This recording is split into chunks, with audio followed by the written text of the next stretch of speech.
Panike, Panike, main yuk. Sisil, apa yang mau dimainin Sisil?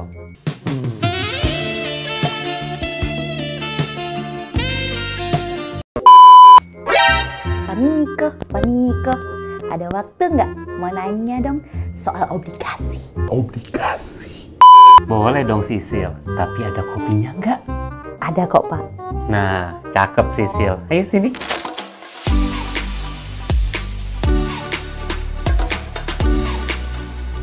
Pak. Yuk.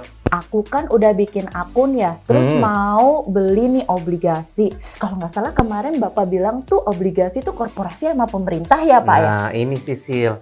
Informasinya masih kurang lengkap kemarin. Betul kan? Kurang Makanya lengkap. kemarin dibilang lagi nih. ilmunya mahal. Jadi dikasihnya sedikit. Oh, berarti ini mau dikasih lagi kan Pak? Dikasih lagi Sisil. Nah, Asik. Senang deh lo ya. so, jadi memang kalau kita bicara nih Sisil, penerbitan obligasi dibagi menjadi 3 Sisil.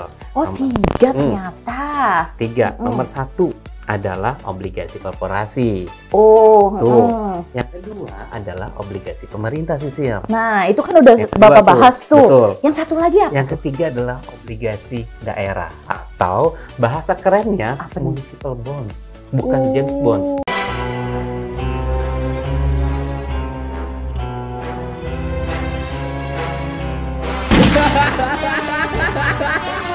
Municipal bonds Sisil. Gitu. Baru tahu nih Pak aku Nah, yang Sisil. daerah nih. Betul. Kita coba cari tahu satu-satu ya. Boleh. Kalau kemarin kita sempat bahas mengenai obligasi korporasi Sisil. Adalah obligasi yang diterbitkan oleh suatu lembaga korporasi gitu ya. Atau katakanlah Perusahaan institusi gitu. perusahaan gitu deh. Katakan Oke. ada Jasa Marga, Indosat, Telkom, apalagi Bank Indofood. Mandiri, Indofood dan sebagainya. Ya. Kan gitu. Yang kedua adalah obligasi pemerintah yang diterbitkan tentunya oleh pemerintah. Berbagai macam juga jenisnya Sisil, mulai dari fixed rate, variable rate, ada Sukri kemarin, ya kan? Ada Ori, gitu kan? Ori, iya betul. Obligasi retail Indonesia, bukan oli motor. Wah. Ya, oke. Itu Oli dong Pak. Kan kalau yang ini Ori pakai R. Maklum cadel Sisil.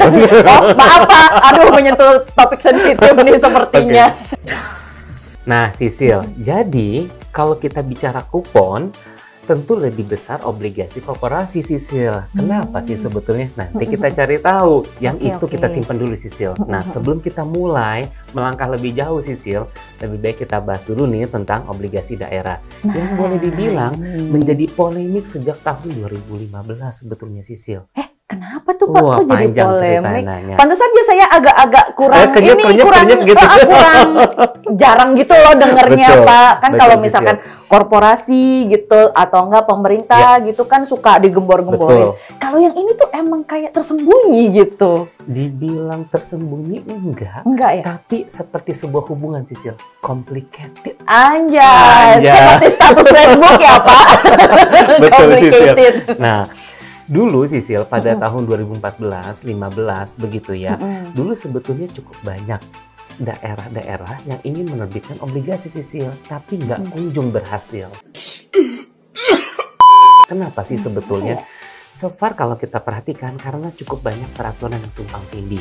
Nah, ini yang menjadi sebuah PR bagi OJK dan Kementerian Keuangan untuk berbenah. Kan begitu Sisil. Nah, pada akhirnya memasuki 2017, 18, 19 begitu ya Sisil, mereka semua telah menciptakan koridor yang menurut kami sudah sangat baik. Kan begitu. Nah, jadi sebetulnya ketika koridornya sudah jadi, sudah sangat baik, tapi pertanyaannya sudah ada belum sih? Masih belum ada Sisil. Itu yang menjadi masalah sebetulnya. Kenapa sih? Soalnya kalau kita lihat gitu ya berita, judulnya selalu bilang gini, konon katanya. Konon katanya sakitnya karena diguna-guna. Akan ada 5 daerah. Konon katanya akan ada 4 daerah yang akan menerbitkan obligasi daerah. Tapi pada kenyataannya itu tidak kunjung diterbitkan Sisil. Yuk kita coba cari tahu lagi ya. Berarti Jadi- sampai sekarang tuh masih ini ya Pak ya, apa namanya, padahal aturannya udah oke, Udah jelas, udah oke. jelas, nggak kayak waktu dulu-dulu. Betul. Tapi kenapa nih kok nggak kunjung-kunjung ada nih, cuma Kita coba konon cari. katanya doang ya. Betul Sisil. Yuk.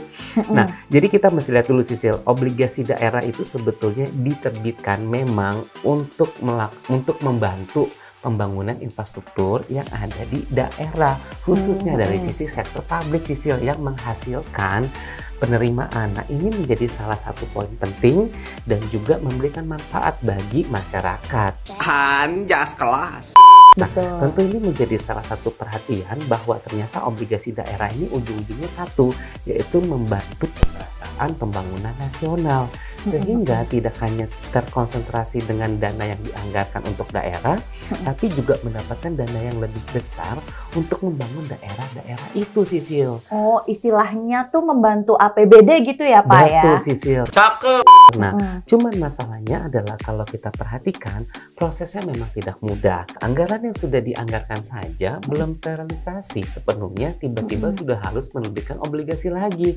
Kebayang dong, dana yang udah ada aja besar, tiba-tiba diterbitkan obligasi semakin besar, plus ada beban bunga yang mesti dibayar. Nah, tapi masalahnya nggak ada pembangunannya. Ini yang menjadi perhatian. Alih-alih jangan sampai beban bunga itu semakin besar, lebih baik menggunakan dana yang sudah dianggarkan. Oleh sebab itu, Sisil, biasanya pemerintah daerah berpikir 2 kali. Lagian rawan ya Pak ya, kalau misalkan APBD-nya aja belum terrealisasi, terus udah nambah utang, nanti kalau ada yang korupsi gimana tuh ya Pak ya? Betul, Sisil. Bener juga ya. Nah, bicara hal itu tentu yang kedua adalah kita harus lebih banyak meningkatkan terkait dengan sumber daya manusia sehingga kompetensinya terhadap produk-produk di pasar modal ini semakin ciamik, semakin kompeten. Hal ini justru ujung-ujungnya akan membantu gitu ya penyebaran informasi terkait dengan produk pasar modal. Apalagi kan kalau kita perhatikan obligasi merupakan salah satu alternatif pembiayaan di pasar modal. Gitu Sisil. Nah Pak, tadi kan kita udah mention soal obligasi pemerintah daerah nih. Nah, kalau misalkan mau nerbitin nih pemerintah daerah, ada prosedurnya tertentu nggak sih Pak? Betul Sisil, ada pastinya. Dilansir dari kemenq.go.id karena kebetulan banyak banget, jadi saya baca satu-satu nih. Boleh. Nomor 1 adalah perencanaan penerbitan obligasi daerah oleh Pemda. Ini menjadi salah satu poin yang penting karena kalau Pemda ingin menerbitkan obligasi, pasti dong ditanya tujuannya buat apa? Kan Iya, gitu. betul. Itu nomor 1. Yang kedua adalah pengajuan usulan rencana penerbitan obligasi daerah dari Pemda kepada Menteri Keuangan. Nah, ini juga menjadi salah satu poin yang penting. Yang ketiga adalah penilaian dan persetujuan oleh Menteri Keuangan. Yang keempat, pengajuan pernyataan pendaftaran umum ya untuk obligasi daerah oleh Pemda kepada Bapepam. Yang terakhir adalah penerbitan obligasi daerah di pasar modal domestik. Nah, memang kalau kita perhatikan berarti gitu ya, mata uangnya tetap harus menggunakan rupiah Sisil, gitu. Nah, tapi ini Pak, kalau misalkan nih obligasi pemerintah daerah ini, kalau misalkan ini ada risiko gagal bayarnya nggak sih Pak? Tentu pasti sebenarnya? ada Sisil. Semua yang berhubungan dengan obligasi itu sangat rentan, sangat erat kaitannya dengan potensi gagal bayar. Mungkin nggak sih kalau kita katakan, mungkin nggak sih Pak kalau misalkan obligasi pemerintah kita ini gagal bayar? Mungkin banget Sisil. Apa sih yang tidak mungkin? Kan begitu. Nah, pertanyaannya adalah, nanti kalau misalkan gagal bayar, berarti apa yang mau dibayar? Ya mungkin ada hal-hal lain di luar itu. Tapi kalau kita perhatikan, potensi gagal bayar itu tetap ada. Maka dari itu, kita punya peringkat preferbi. Gitu Sisil. Iya. Cuma kan kalau misalkan untuk obligasi pemerintah daerah, berarti ini mirip-mirip kayak obligasi pemerintah nggak sih Pak? Kalau obligasi pemerintah itu kan dijamin oleh pemerintah gitu. Nah, betul. obligasi pemerintah daerah ini apakah juga dijamin sama pemerintah? Nah, itu dia Sisil. Khusus untuk obligasi daerah ini, sayangnya tidak dijamin oleh pemerintah. Tapi kan ujung-ujungnya kan tetap aja, nggak mungkin kan. Namanya kita adalah sebuah satu kesatuan, pasti saling bahu-membahu satu sama lain. Tatkala amit-amit Amit-amit terjadi banget. potensi gagal bayar. Gitu Sisil. Oh gitu. Ih, makasih banyak Pak. Keuntungan Tapi ya, belum tuh. iya, keuntungannya dong Pak dari antara 3 ini ya, walaupun yang ketiga Yang ini belum non ada ya. eksisten ya, masih ya, masih belum ada yang mendaftarkan Betul. nih. Tapi siapa tahu nanti kan kita kayak ibu kotanya kan mau pindah, Betul. siapa tahu nanti membutuhkan ini kan Obligasi obligasi daerah. Betul. untuk pemerintahan daerah. Nah, kira-kira nih Pak, kalau misalkan mau ambil, lebih menguntungkan mana antara korporasi, pemerintah, atau yang pemerintah daerah ini nih Pak? Nah, biasanya nih Sisil, kalau kita bicara kupon, tentu yang lebih besar adalah kupon obligasi korporasi. Kenapa sih? Karena potensi gagal bayarnya lebih besar. Kan begitu. Memang kalau kita perhatikan, obligasi pemerintah juga berpotensi gagal bayar, tapi kan potensi jauh lebih kecil. Kan gitu. Sehingga kuponnya obligasi korporasi akan jauh lebih tinggi daripada obligasi pemerintah. Nah, kalau kelak suatu hari nanti, kan gitu, Iya.